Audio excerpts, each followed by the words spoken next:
So you see, what I was talking about is when the light enters into semicircular glass block and its angle of incidence it becomes more than the critical angle, the light will not go into the air. From this point it will be reflected. It will be reflected. It will not go into the air. It will be reflected and it will come back into the glass. So, although this thing is transparent, but if the angle of incidence in the dense medium becomes more than the critical angle, the light will not go into the rare medium, it will come back, it will reflect from its boundary. This phenomena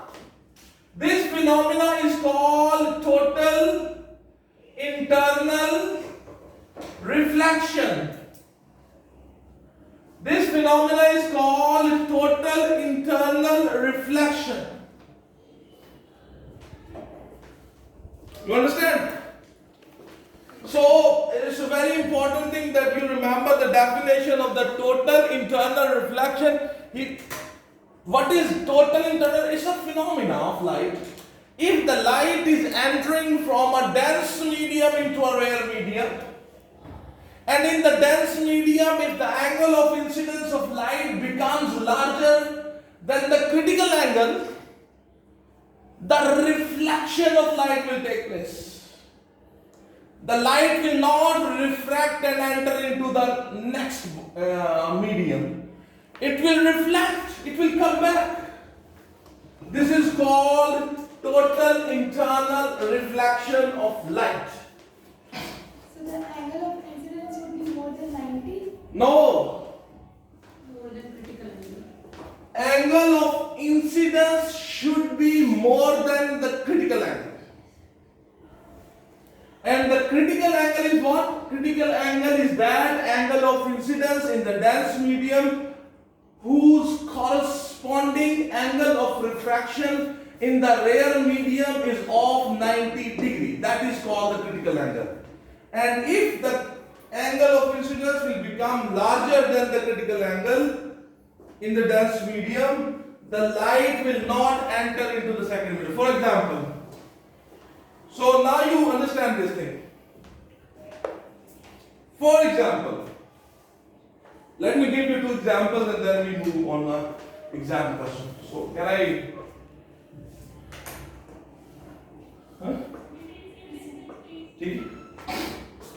So let's say in your textbook there is a diagram which is, here is the camera, here is a girl which is swimming. Okay? In your textbook you can see this diagram there. So this camera is underwater. This is the surface of the water. The camera is underwater. The girl who is swimming is also underwater. And the interesting thing is that you are able to see her reflection on the surface. Beneath the surface of the water, the camera has taken photo. The original girl is also visible in the photo, and her image is also showing on the surface of the glass. The reason why this is happening. For example, let me try to explain to you. For example, if I have an object here, let me say this is an object. Like this girl is an object. The light ray strikes this. This is water. And outside I have air. If this is the normal, if this angle of incidence is more than the critical angle of the water, if this angle of incidence in the water which is dense than the air, if this angle of incidence is more than the critical angle of the water, this light will not go out. From the water it will not go out. the process of the total internal reflection will take place.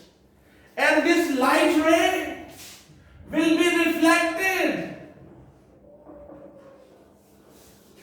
This angle of incidence and angle of reflection will be equal to each other. The process of reflection will take place. This is called total internal reflection. For total internal reflection to take place, the light must be entering from a dense medium into a rare medium. And the angle of incidence of light in the dense medium must be more than the critical angle. Then the process of the total internal reflection will take place. So the image we see is virtual? This image? The one we see from the outside. This will be virtual, 100% virtual. You cannot see the image from outside. You are inside the water. The camera is inside the water. That's why he is able to see it. That's why the image of the girl is formed here. Because the light rays which are coming from the girl, they are reflected from the surface of the water, comes back. So the camera captured the reflection of the girl. Do you understand? The process of total internal reflection is taking place. Another interesting example. Let me tell you. How much time do I have? I have some time. So, okay. When you are traveling on motorway in the summer days, when the weather is very hot, when you go on the motorway, you will observe that when you look at the motorway ahead of you, you will get the feeling that there is water on the motorway. And why you get that feeling that there is water on the motorway? Because the cars which are going there, their reflection is being made on the road. Why you get the perception that there is water? Because the cars which are going there, the trees which are there, their reflection, like the reflection in the mirror, is being made on the road. So when you see it, you 100% get the perception that there is water. But when you reach there, there is no water. In the same way, when you are in a desert, when you are in a desert and you look, wherever you look in the desert, at some distance, you get the feeling that there is water. There is a lake of water. There are waves in the water. And if there is any object there, its reflection is even made on the surface of the desert. So you get perfect perception that there is water. But when you go there, there is no water. This is called, in English we call it mirage. You know the aeroplane Mirage, the name is Mirage, that Mirage. This phenomena is called mirage. That you get the feeling that there is water. Visual feeling. And when you reach there, there is no water. This is called mirage. Why this happens? Very simple explanation. You see, suppose this is the surface of the desert. The surface of the desert is made of the sand. And the sand becomes hot very quickly. And suppose these are the layers of the air. So this region will be not colder, it will be colder, but this will be hotter. If this is the surface of the desert, the air layer which is adjacent to the sand is very, very hot. Because the sand is very hot. It becomes very hot. Its specific heat capacity is low. So its temperature rises very quickly. So the air which is right above the sand is very hot and it's less dense. So this air is less dense. The air above this layer, relatively, is not cold at all, but relative to this layer, it's colder. And when it's colder, it is also denser. It's less dense, but the air above that layer is denser. So for example, if I have an object here, suppose I have an object here, suppose anything, it could be a tree, it could be a car, it could be anything. The light rays which come from this, so now it's a dense medium.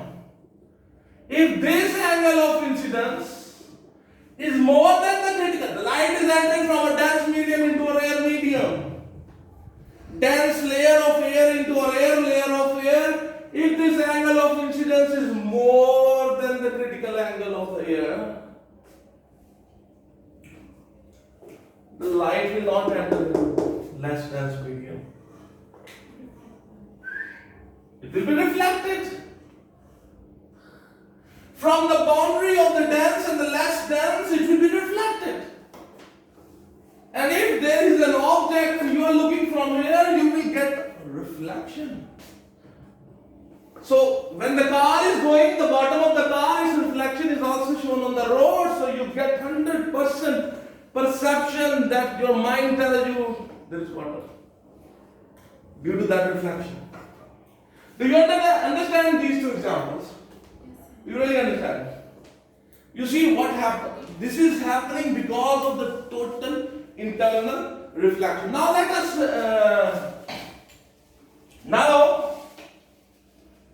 so the phenomena we are studying is total internal reflection.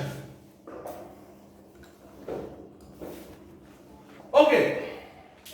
Now we will consider let's discuss our exam question. It's a 3-mark question given in some exam, in CAIE exam. He gives you, it's a 3-mark question. So this is the surface of the water. It's some kind of swimming pool. And he says here I have a light. So it's a light, it's a swimming pool. He says the light, there are 3 light rays. Ray number 1. This is ray number 2. And this is ray number 3. The angle formed here is 30. The angle formed here is 60, and the angle formed here is of 90 degree. The critical angle of the water, he says, is 42 degree. Suppose. So his question is 3 marks question. He says, draw the path of the rays. So what will happen with the rays? These 3 rays of light. Okay? It's a swimming pool. There is a light in the bottom. 3 rays coming out of the water. So you have to draw the rays of light when they come out of the water. Or if they don't come out of the water. Whatever does happen. Another information is that the critical angle of the water is 42 degree. Okay. You remember this surface and the level of the water surface. They both are parallel to each other. So if you have done the aligned angles in your mathematics, so you remember that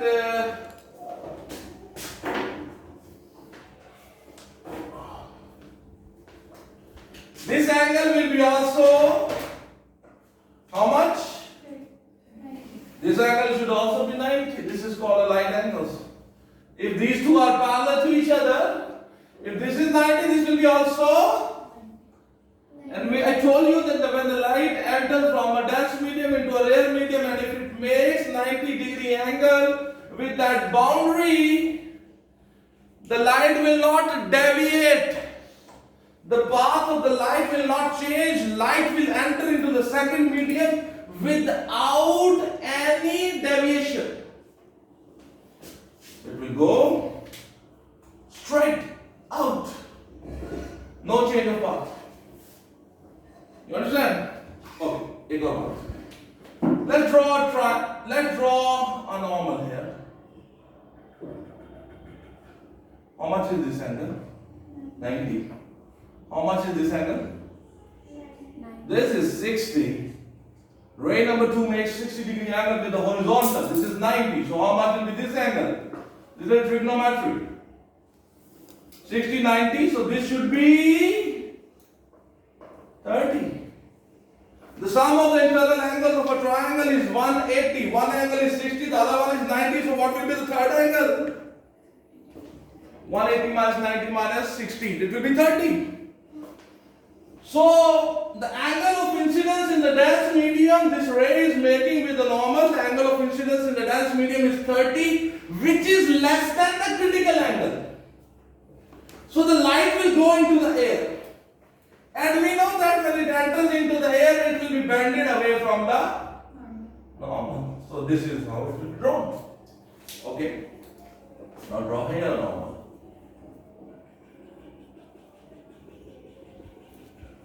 How much is this angle? How much is this angle, man? 90. This is 90. And how much this ray makes angle here? 30.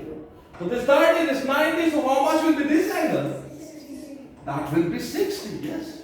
Very simple, simple sum of internal angles of the, okay.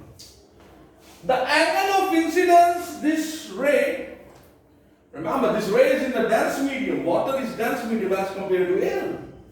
So the angle of incidence in the dense medium is more than the critical angle. If the angle of the incidence in the dense medium is more than the critical angle, the light will not go into the air. The process of the total internal reflection will take place. The light will not go there. It will be reflected. This angle of reflection will be also 60 degrees. This is a very, very famous concept and very, very famous question. It's a 3-mark question. You just have to draw the ray diagrams. It's an exam question, you know.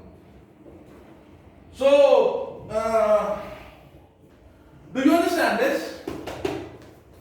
You see, if the angle of incidence is 90, the light will enter into the second medium but without any change. And without any change of path. If the angle of incidence in the dense medium is less than the critical angle, the light will enter into the rare medium but it will bend away from the normal. That's the behavior of the light. If the angle of incidence in the dense medium is more than the critical angle, the light will undergo total internal reflection. The light will not enter into the air. Light will be reflected from the boundary and it will come back into the dense medium. So, thank you very much everybody. My name is Ferhan Mazher. Today is 7th of October 2020. The day is Wednesday. Right now I am with the 10th Cambridge class. Today in this class we have studied about the total internal reflection phenomena. So thank you very much. God bless you all. Bye bye.